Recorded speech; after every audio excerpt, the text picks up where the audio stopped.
Previously on the Data Factory. The basics of database and SQL Server. Types of databases. Let's have a look inside a typical SQL Server. So with that, the installation is complete. That was it. Similarly, databases, so TCL or Transaction Control Language, and the file type is MDF, also referred to as the primary data file. Select the top 1000 rows. Okay, it's ready for us to reuse. That was, creating a table.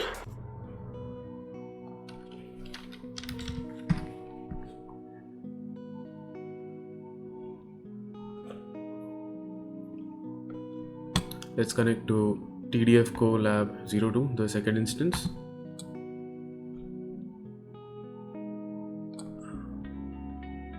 New query.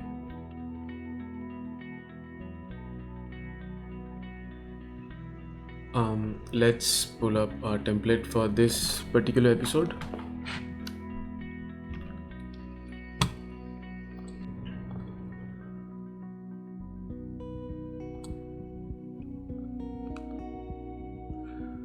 Perfect. So previously what we had covered was creating database, using database, creating table, some data types, few of them, the very basic ones, int, char, varchar, etc. Insert into batch and go. Now in this particular session, let's cover the usage of select statements. It's very important for us to note that the database to which we are connected currently is the master database. We need to connect to the database that we had created in our earlier episode. It was employee database. Now let's move to full screen. Alt Shift Enter. Wonderful. So the first statement we start with is how to report data from the table. Let's select our data. Select star from employee info. So select star is used to query all the records within the table. As you can see here, we have total 6 rows that we had inserted in the earlier session. Once you hover over the star, you see that it is a placeholder for all the columns that is present within the table. That is your EMP ID, EMP name, EMP country, and EMP salary. It is also helpful to note that it lists down the properties of these columns, as in what is the data type that it can take, and also whether it's nullable or not. Now we will cover nullable and not null constraints specific to columns in our upcoming sessions. Let us continue. It will be very helpful to have this particular table snipped out and visible somewhere towards the right corner as we proceed with execution of the statements. So it will help us in comparing what are there within the table and what are the records that we are able to fetch. Let's understand the purpose of aliasing. Now if you see, once we select the columns and the records from our table, the column names are essentially same as that in the table, as in EMP ID, EMP name, EMP country, EMP salary. Now this is pretty much evident that these are ID, name, countries, and salaries. But in most cases, what happens is your table includes a large number of columns, and most of it would not really make business sense to a user. So aliasing comes in handy there. When it comes to aliasing, there are few basic conventions that we should note. Those are, it should not begin with a number. We should only have characters, and in fact few symbols are allowed right at the beginning. Whenever we mention any symbol at the beginning, it generally conveys special meanings.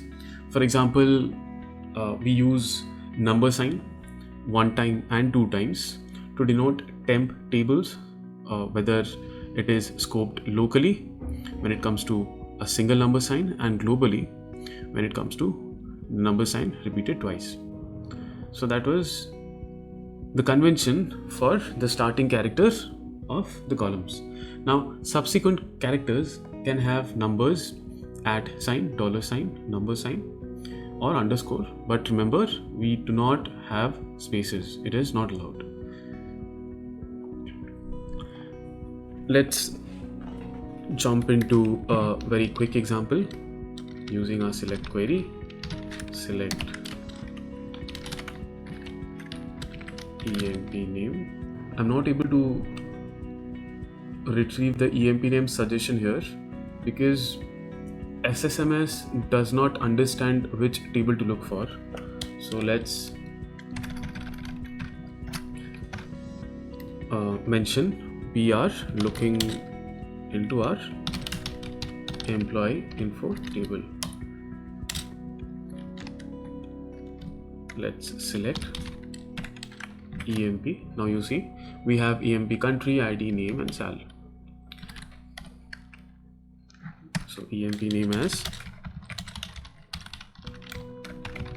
employee name. Again, just to show you the variations that are allowed, EMP name, employee name, employee name equals EMP name,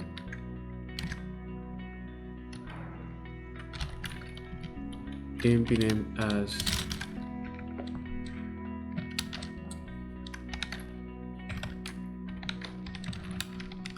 employee name. Perfect. There you go.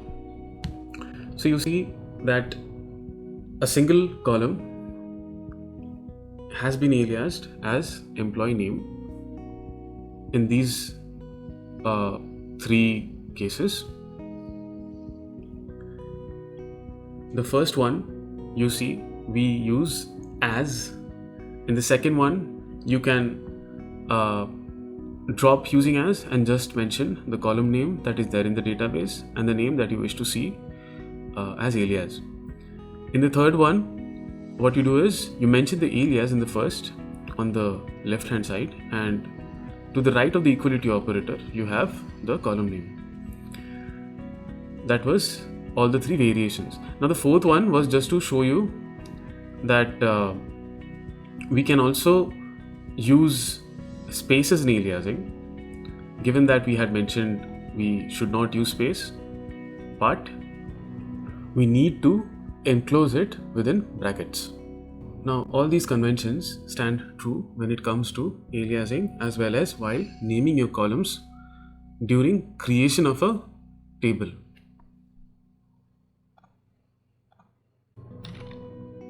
Let me show you an example while creating the table. Create table name.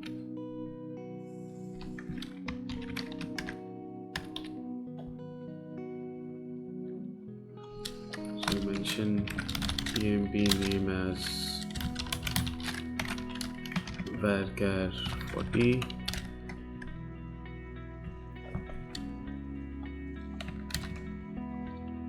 Employee name as why am I using as? It will be just your column name and the data type. That's it. Employee name varchar. Right. So you see it does not give an error here. Let me create this table and use our select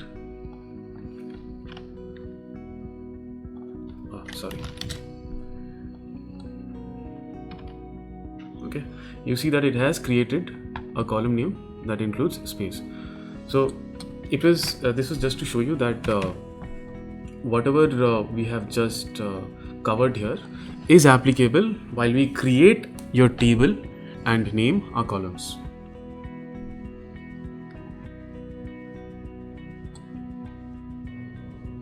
Let's look at how to report custom values. So this is very important in areas that mostly uses reporting. Let's select few columns here. Again, let me mention the table. So I'm able to use SSMS to my advantage. EMP name, EMP country, get date as report date, and myself as reported by. Cool. So when we run this, we see that there are two columns that are appended. What does it say?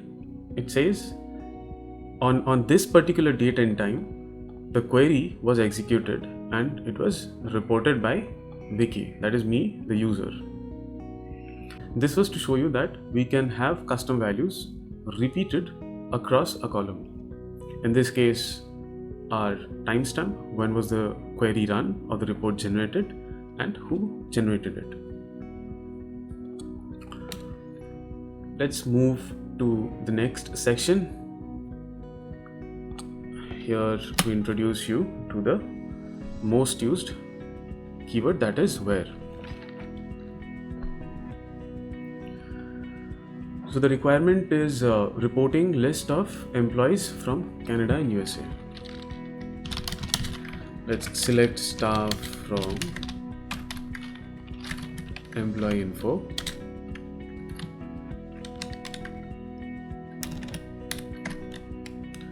Let's break it down into separate lines, that way it's readable and also it helps while troubleshooting. It's essentially very useful when your query pans over multiple lines. These are very simple ones, so you could have written it in one single line, but just to get you into the habit of looking at queries arranged in an indented, line separated fashion, where EMP country equals Canada.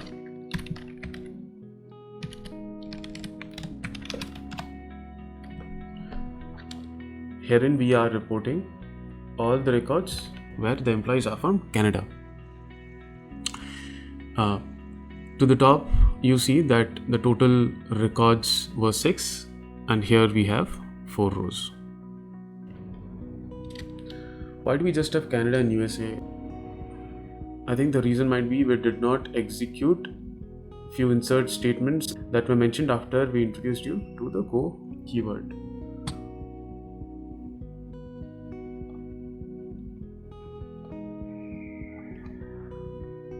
Yes, we had to execute this one.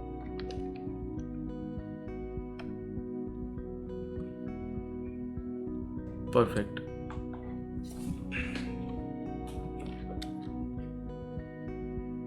So now when we select staff from employee info, we have ample amount of records. Let's snip this and have it towards the top right corner. EMP country equals USA. So this is a query wherein it reports all the records with US and Canada. Where is a keyword used to apply filter on the dataset basis values contained in columns. We have just shown you how to use equality operator in where, and please note whatever characters we are mentioning in the equality operator here, those are non-case sensitive. You see, though we have Canada reported in proper case and USA in uppercase, we are still able to fetch all the records with this particular query. Please note the usage of OR keyword here. So in case we do not have it, we will just have Canada here.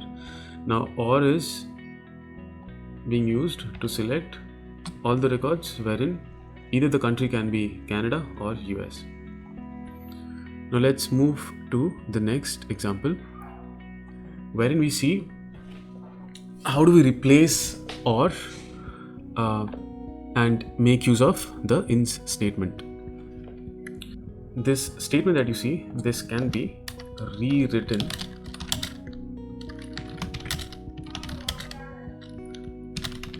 as select star from employee info where EMP country, let's break it down, where EMP country in open parenthesis Canada, comma USA. Cool. So you will see it gives us the same result as we had it here. Next up, let's report all the list of employees who are neither from Canada nor from the US. This is very straightforward and simple one. Herein we need to apply AND condition. Let's reuse the query that we had already written. Let's see, it will save time. So we select star from employee info where employee country not equal to Canada and employee country not equal to the US. So you see we had 2 records from India and those are being listed here. What would happen if we have OR here? It should ideally list us all the records, because it will just look up whether my employee country is not equal to Canada or it is not equal to USA. So not equal to USA are Canada records and not equal to Canada are USA records. So essentially it will give us everything except for null. Yeah, so this is something that we could have introduced at a later point in time, but yeah, it's helpful to understand that what does null stands for. If you see, we have 2 records wherein EMP country are null. Now null essentially means that it can be anything. Okay, it can take any value. So whenever we say EMP country not equal to Canada, so null can be something else apart from Canada, and Canada itself essentially does not know what is null. What if it's Canada? So it does not come here. And what if it's the US? Okay, so it does not resolves to true here as well. Hence, these 2 records are dropped altogether. Let's use the in operator to illustrate how can we use it in this case. So we will select star from employee info where EMP country not in these list of values. So do understand that what was being checked here is EMP country should be within this permissible list. Here it is checking EMP country should not be within this particular list. And if we run this one, we get just the 2 records. Those are from India. So what all did we cover? We saw inequality via use of exclamation for not equal to and not in. We used AND operator, and we also understand that null resolves to an unknown value that can be anything. And the last one will be is null and is not null. Let's see how these are used. Let's select star from employee info where country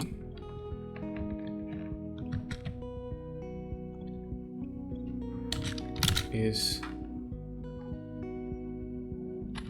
well, let's show you, equals to null. You'll see we do not have anything because null is a special value. In fact, it can resolve to any value, hence there's a special syntax for it. Those are is null and is not null. Now if we replace this as select star from employee info, where EMP country is null, we get those two records wherein there are null values.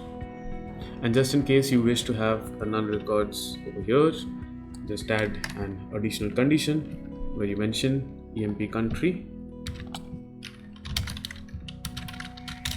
can be null as well. There you go.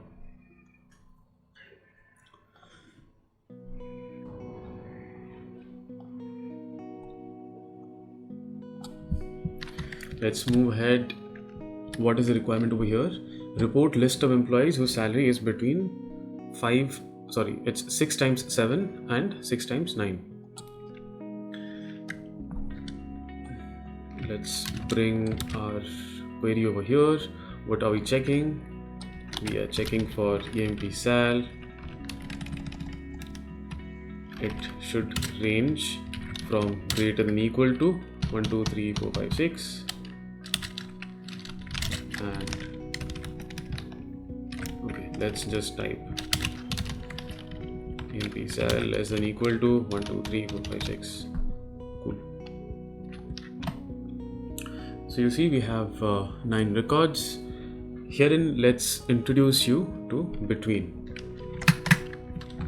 We could have just replaced the multiple conditional checks with just one keyword, that is EMP sal between this and this. That's it.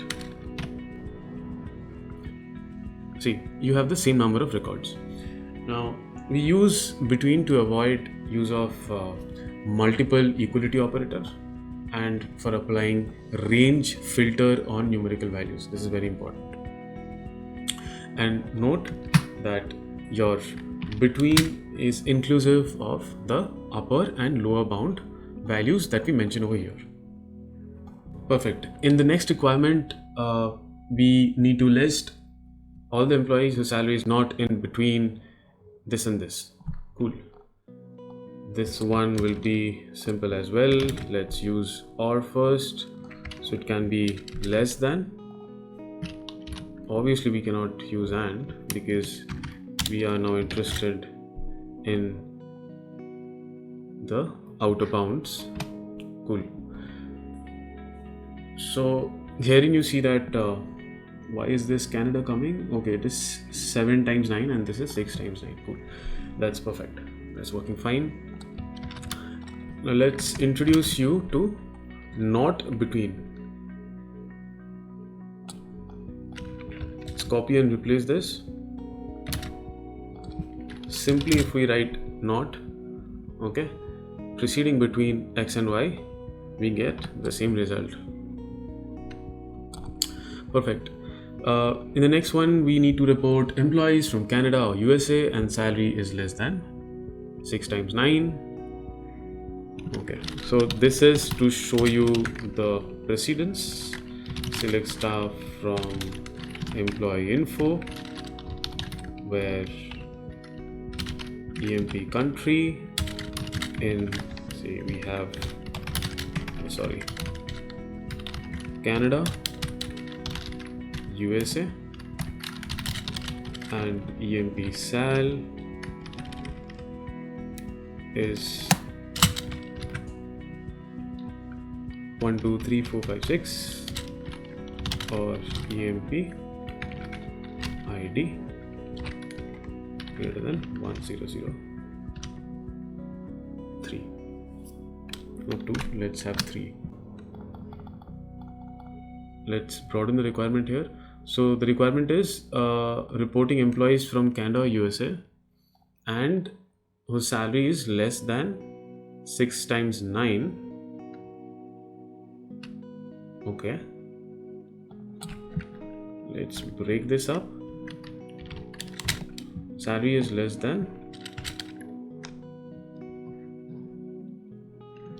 or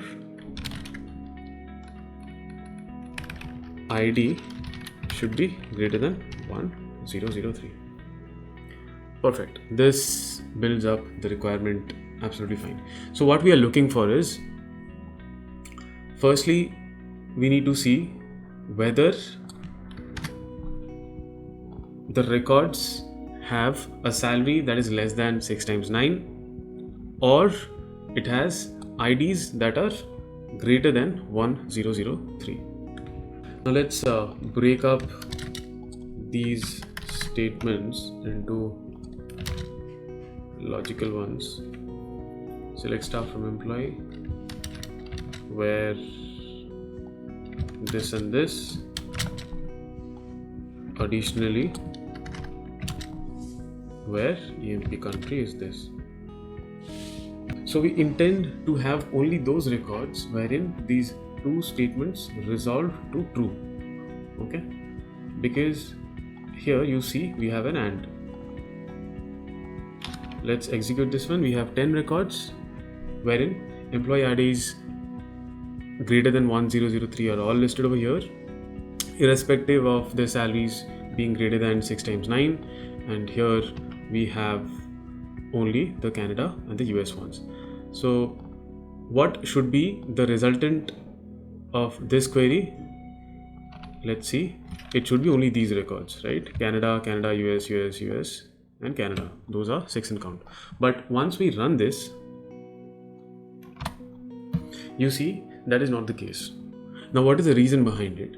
The reason behind this is, while execution of this query, this particular portion within the where is resolved first, and then your OR comes into the picture. It's essentially very similar to your order of execution whenever we do arithmetic operations. So in this case, this is resolved first, and this. Let's check it separately as well, where employee country is in Canada or US and employee salary is less than this.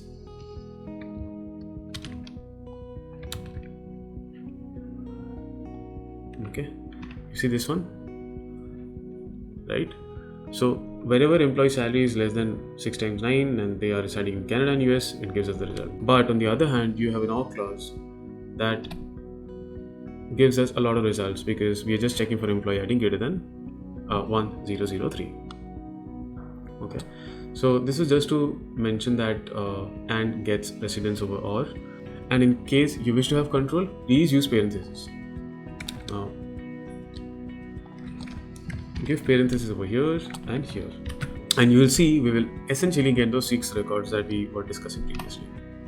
Okay, see, 1 2 3 4 5 6. Perfect. Thanks for watching. Have a great rest of the day. Cheers.